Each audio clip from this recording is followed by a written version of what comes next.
November 4th, 1791, 2 years into George Washington's first term as president, the United States Army suffers its worst defeat in history at the hand of Indians. It occurred on the Wabash River, near the present border between Ohio and Indiana. Allied Indian tribes led by Little Turtle of the Miami people killed or captured 656 U.S. soldiers, who were led by General Arthur St. Clair. In this episode, we will read the account of a soldier who survived the Battle of the Wabash, or St. Clair's defeat, as it would later be known. The soldier Jackson Johonnet had been born in Falmouth, Maine, which was then part of Massachusetts, and with few other prospects, he had been convinced to join the army, which was heading west to subdue the hostile Indians in Ohio and Indiana. We will be reading from this book, a selection of some of the most interesting narratives of outrages committed by the Indians in their wars with the white people. This book was published by Loudon Archibald all the way back in 1808. So here's the story of the captivity and escape of Jackson Johonnet, a soldier under Generals Harmar and St. Clair in the Western Campaign of 1791. There is seldom a more difficult task undertaken by man than the act of writing a narrative of a person's own life, especially where the incidents border on the marvelous. Prodigies but seldom happen, and the veracity of the relators of them is still less frequently vouched for. However, as the dispensations of Providence towards me have been too striking not to make a deep and grateful impression, and as the principal part of them can be attested to by living evidences, I shall proceed, being confident that the candid reader will pardon the inaccuracies of an illiterate soldier, and that the tender-hearted will drop the tear of sympathy when they realize the idea of the sufferings of such of our unfortunate country folks as fall into the hands of the Western Indians, whose tender mercies are cruelties. I was born and brought up at Falmouth, Casco Bay, where I resided until I attained the 17th year of my age. My parents were poor, the farm we occupied small and hard to cultivate, their family large and expensive, and every way fitted to spare me to seek a separate fortune. At least these ideas had gained so great an ascendancy in my mind that I determined, with the consent of my parents, to look out for a mean of supporting myself. Having fixed on the matter firmly, I took leave of my friends and sailed the 1st of May, 1791, on board a coasting schooner for Boston. Being arrived in this capital and entirely out of employ, I had many uneasy sensations, and more than once sincerely wished myself at home with my parents. However, as I had set out on an important design, and as yet met with no misfortune, pride kept me from this act, while necessity urged me to fix speedily on some mode of obtaining a livelihood. My mind was severely agitated on this subject one morning, when a young officer came into my room, and soon entered into conversation on the pleasures of a military life, the great chance there was for an active young man to obtain promotion, and the grand prospect opening for making great fortunes in the Western country. His discourse had the desired effect, for after treating me with a bowl or two of punch, I enlisted, with a firm promise on his side to assist me in obtaining a sergeant's warrant before the party left Boston. An entire new scene now opened before me. Instead of becoming a sergeant, I was treated severely for my ignorance in a matter I had till then scarcely thought of, and insultingly ridiculed for remonstrating against the conduct of the officer. I suffered great uneasiness on these and other accounts of a similar kind for some time. At length, convinced of the futility of complaints, I applied myself to study the exercise, and in a few days became tolerable expert. The beginning of July we left Boston and proceeded on our way to join the Western Army. When we arrived at Fort Washington, I was ordered to join Captain Phelan's company, and in a few days set out on the expedition under General Harmar. Those alone who have experience can tell what hardships men undergo in such excursions. Hunger, fatigue, and toil were our constant attendants. However, as our expectations were raised with the idea of easy conquest, rich plunder, and fine arms in the end, we made a shift to be tolerably merry. For my own part, I had obtained a sergeantcy, and flattered myself I was in the direct road to honor, fame, and fortune. Alas, how fluctuating are the scenes of life! How singularly precarious the fortune of a soldier!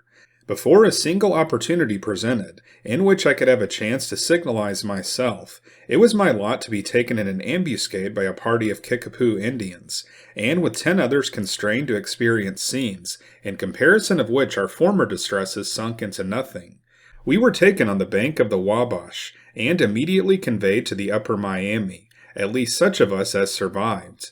The second day after we were taken, one of my companions by the name of George Akins, a native of Ireland, became so faint with hunger and fatigue that he could proceed no further. A short council was immediately held among the Indians who guarded us, the result of which was that he should be put to death.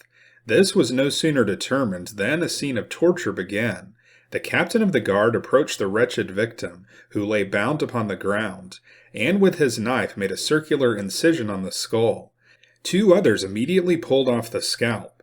After this, they each of them struck him on the head with their tomahawks. They then stripped him naked, stabbed him with their pair of knives in every sensitive part of the body, and left him, weltering in blood though not quite dead, a wretched victim to Indian rage and hellish barbarity.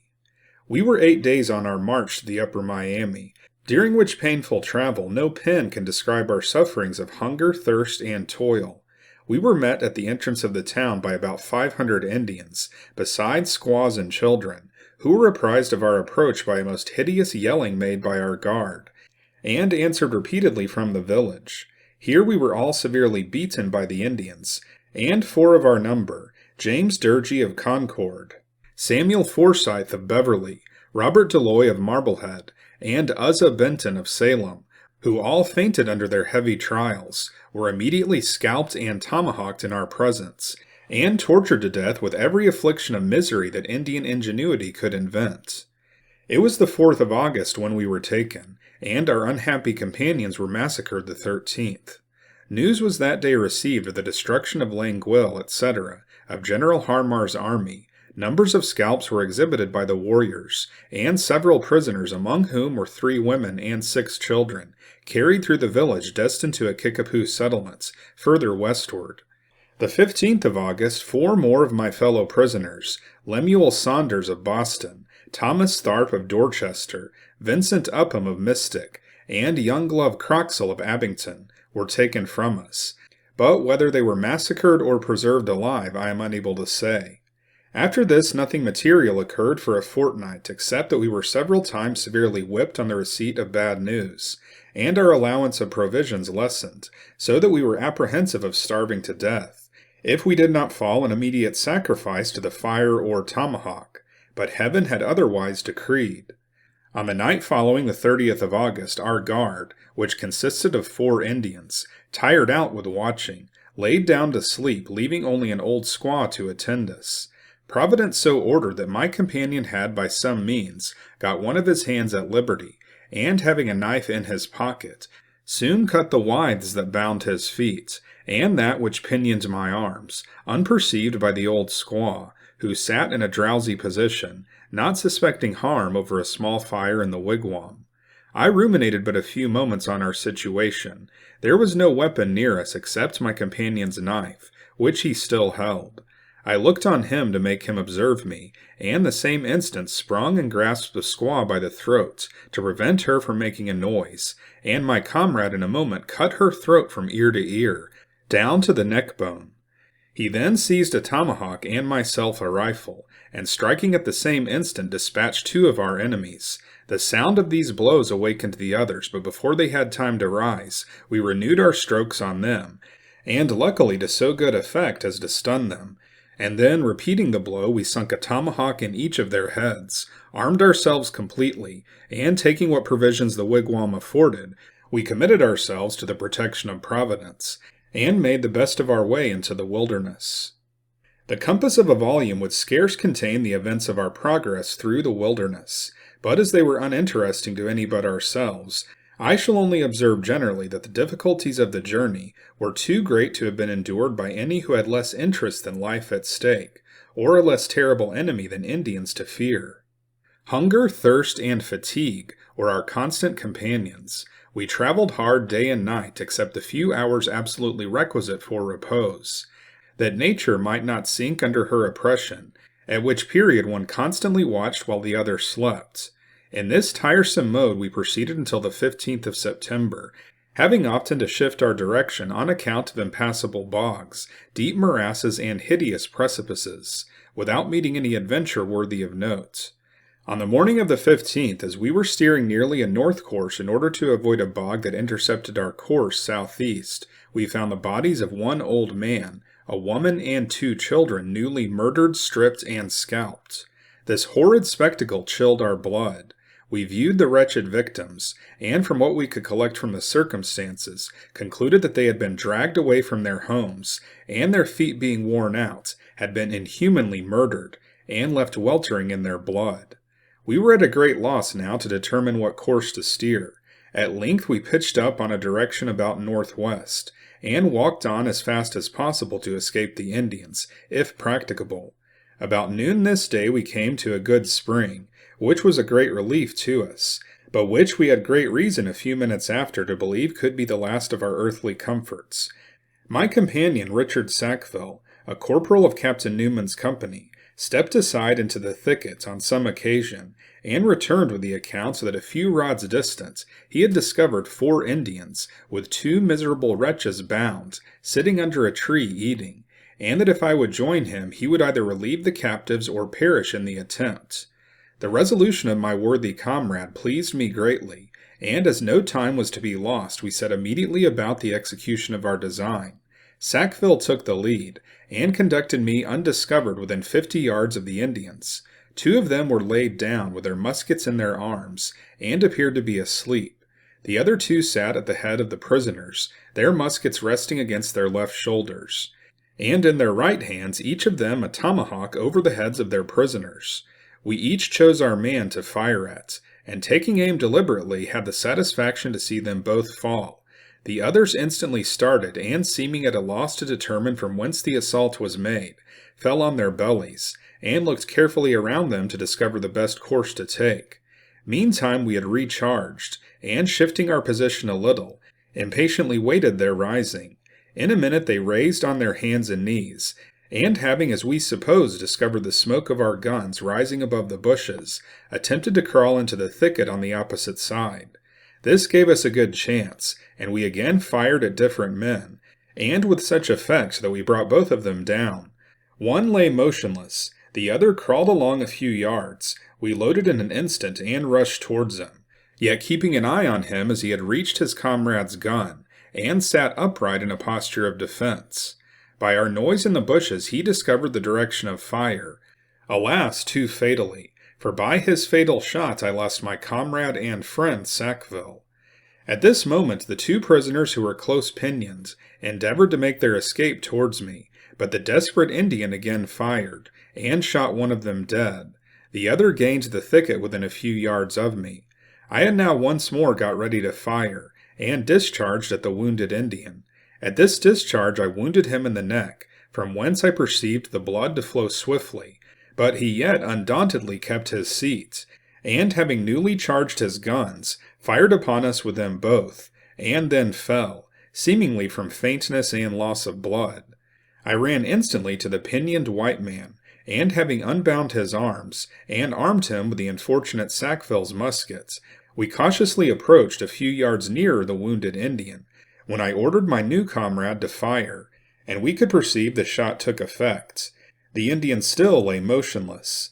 As soon as my companion had reloaded, we approached the Indian, whom we found not quite dead, and a tomahawk in each hand, which he flourished at us, seemingly determined not to be taken alive. I, for my own part, determined to take him alive if possible, but my comrade prevented me by shooting him through the body. I now inquired of my new companion what course we ought to steer, and whence the party came, from whose power I had relieved him. He informed me with respect to the course, which we immediately took, and on the way let me know that we were within about 3 days' march of Fort Jefferson, that he and 3 others were taken by a party of 10 Wabash Indians 4 days before, in the neighborhood of that fort, that 2 of his companions being wounded were immediately scalped and killed, that the party of the time of taking him had in their possession 7 other prisoners, 3 of whom were committed to the charge of a party of 4 Indians. What became of them we knew not. The others, being worn down with fatigue, were massacred the day before, and which I found to be those whose bodies poor Sackville had discovered in the thickets. That the other 2 Indians were gone towards the settlements, having sworn to kill certain persons whose names he had forgotten, and that destruction seemed to be their whole drift. My comrade, whose name on inquiry I found to be George Sexton, formerly a resident of Newport, Rhode Island, I found to be an excellent woodsman and a man of great spirits, and so grateful for the deliverance I had been instrumental in obtaining for him, that he would not suffer me to watch for him to sleep but 1 hour in the 24, although he was so fatigued as to have absolute need of a much greater proportion. Neither would he permit me to carry any of our baggage. From the time of being joined by Sexton, we steered a southeast course as direct as possible until the 18th towards night, directing our course by the sun and the moss on the trees by day, and by the moon at night. On the evening of the 18th, we providentially fell in with an American scouting party, who conducted us safely in a few hours to Fort Jefferson, where we were treated with great humanity, and supplied with the best refreshments the fort afforded, which to me was very acceptable, as I had not tasted anything except wild berries and ground nuts for above a week. The week after our arrival at Fort Jefferson, I was able to return to my duty in my own regiment, which the latter end of August joined the army on an expedition against the Indians of the Miami village, the place in which I had suffered so much, and so recently, and where I had beheld so many cruelties perpetrated on unfortunate Americans. It is easier to conceive than describe the perturbation of my mind on this occasion. The risk I should run in common with my fellow soldiers seemed heightened by the certainty of torture that awaited me in case of being captured by the Indians. However, these reflections only occasioned a firm resolution of doing my duty vigilantly, and selling my life in action as dear as possible, but by no means to be taken alive, if I could evade it by any exertion. My captain showed me every kindness in his power on the march, indulged me with a horse as often as possible, and promised to use his influence to obtain a commission for me, if I conducted well the present expedition. Poor gentleman, little did he think he was soon to expire gallantly fighting the battles of his country. I hasten now to the most interesting part of my short narrative, the description of General St. Clair's defeat, and the scenes which succeeded it. On the 3rd of November we arrived within a few miles of the Miami village. Our army consisted of about 1,200 regular troops, and nearly an equal number of militia. The night of the 3rd, having reason to expect an attack, we were ordered under arms about midnight, and kept in order until just before daylight, at which time our scouts having been sent out in various directions, and no enemy discovered, we were dismissed from the parade to take some refreshments. The men, in general, almost worn out with fatigue, had thrown themselves down to repose a little, but their rest was of short duration, for before sunrise the Indians began a desperate attack upon the militia, which soon threw them into disorder, and forced them to retire precipitately into the very heart of our camp. Good God, what were my feelings when, starting from my slumbers, I heard the most tremendous firing all around, with yellings, horrid whoopings, and expiring groans, in dreadful discord sounding in my ears. I seized my arms, ran out of my tent with several of my comrades, and saw the Indians with their bloody tomahawks and murderous knives butchering the flying militia. I fled towards them filled with desperation, discharged my firelock among them, and had the satisfaction to see one of the Indians fall, whose tomahawk was that instant elevated to strike a gallant officer, then engaged sword in hand with an Indian in front. My example, I have reason to think, animated my companions. Our own company now reached the place we occupied, and aided by the regulars of other companies and regiments, who joined us indiscriminately, we drove the Indians back into the bush, and soon after formed in tolerable order, under as gallant commanders as ever died in defense of America. The firing ceased for a few minutes, but it was like the interval of a tornado, calculated by an instantaneous, dreadful reverse, to strike the deeper horror. In one and the same minute, seemingly the most deadly and heavy firing took place on every part of our camp. The army, exposed to the shot of the enemy, delivered from the ground, fell on every side, and drenched the plains with blood, while the discharge from our troops, directed almost at random, I am fearful did but little execution. Orders were now given to charge with bayonets, We obeyed with alacrity. A dreadful swarm of tawny Indians rose from the grounds, and fled before us. But alas, our officers, rendered conspicuous by their exertions to stimulate the men, became victims to savage ingenuity, and fell so fast in common with the rest, that scarce a shot appeared as spent in vain. Advantages gained by the bayonet were by this means and want of due support lost again, and our little corps obliged in turn repeatedly to give way before the Indians. We were now reduced to less than half of our original number of troops, and less than a fourth part of our officers, our horses all killed or taken, our artillerymen all cut off, and the pieces in the enemy's hands. In this dreadful dilemma we had nothing to do but attempt to retreat, which soon became a flight, and for several miles, amidst the yells of Indians more dreadful to my ears than screams of damned fiends to my ideas, amidst the groans of dying men, and the dreadful sight of bloody massacres on every side, perpetrated by the Indians on the unfortunate creatures they overtook, I endured a degree of torture no tongue can describe, or heart conceive. Yet I providentially escaped unhurt, and frequently discharged my muskets, I am persuaded to effect. Providence was pleased to sustain my spirits and preserve my strength, and although I had been so far spent previous to setting out on the expedition as to be unable to go upon fatigue for several days, or even to bear a moderate degree of exercise, I reached Fort Jefferson the day after the action about 10 in the morning, having traveled on foot all night to effect it. Thus have I made the reader acquainted with the most interesting scenes of my life. Many of them are extraordinary, some of them perhaps incredible, but all of them founded in fact, which can be attested by numbers. General St. Clair, in consequence of my sufferings, and what he and others were pleased to call soldier-like exertions, presented me with an ensign's commission, on joining the remains of my old company, in which station I mean to serve my country again, as far as my slender abilities will permit, trusting that the same kind protecting providence, which hath covered my head in the day of battle, and shielded me repeatedly in the hour of danger, will dispose of me as to infinite wisdom seems best. And if I die in the cause of my country, may the remembrance of my sufferings, escapes, perseverance through divine support, and repeated mercies received, kindle a flame of heroism in the breast of many an American youth, and induce him, while he reads the sufferings of his unfortunate countrymen, to exert himself to defend the worthy inhabitants on the frontiers from the depredations of Indians, whose horrid mode of war is a scene to be deprecated by civilized nature, whose tender mercies are cruelties, and whose faith is by no means to be depended on, though pledged in the most solemn treaties. So that is the story of Jackson Johonnet, who served under Generals Harmar and St. Clair in 1791, and was captured by Indians. This is the first story we have read on this channel from Loudon Archibald's 1808 book, containing narratives of Indian outrages. Many of these stories, including this one, are also printed in Joseph Pritt's 1838 book, Incidents of Border Life.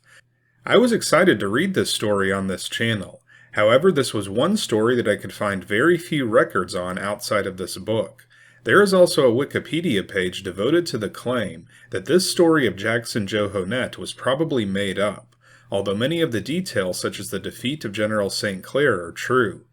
I won't go into detail on whether I think this story is true or not, but I will say that I was not able to find many records of the people mentioned in this story, including Jackson Johonnet. The only exception was this record of George Saxton, the name of the man who reached Fort Jefferson with Johonnet after their captivity. This George Saxton was born in 1760, making him 31 at the time, in Connecticut, which borders Rhode Island. There is no record of him being captured by Indians, but it is possible that there is a connection. It is also possible that the author of the narrative died shortly after it was written, leaving no descendants and little record of himself. Let us know what you think about this story in the comments below. This channel is called Unworthy History because we present actual history that has now been deemed unworthy to discuss on history channels on TV. So here on this channel, our goal is to keep this worthy history of our ancestors alive by reading directly from old books. If you'd like to support our channel's mission, then you can become a Patreon or YouTube channel member. Members will have full access to all of our members-only videos, and your contribution towards keeping lost history alive will be recognized at the end of each episode. So if you want to see more episodes like this, then be sure to like and subscribe, and we'll see you next time on Unworthy History.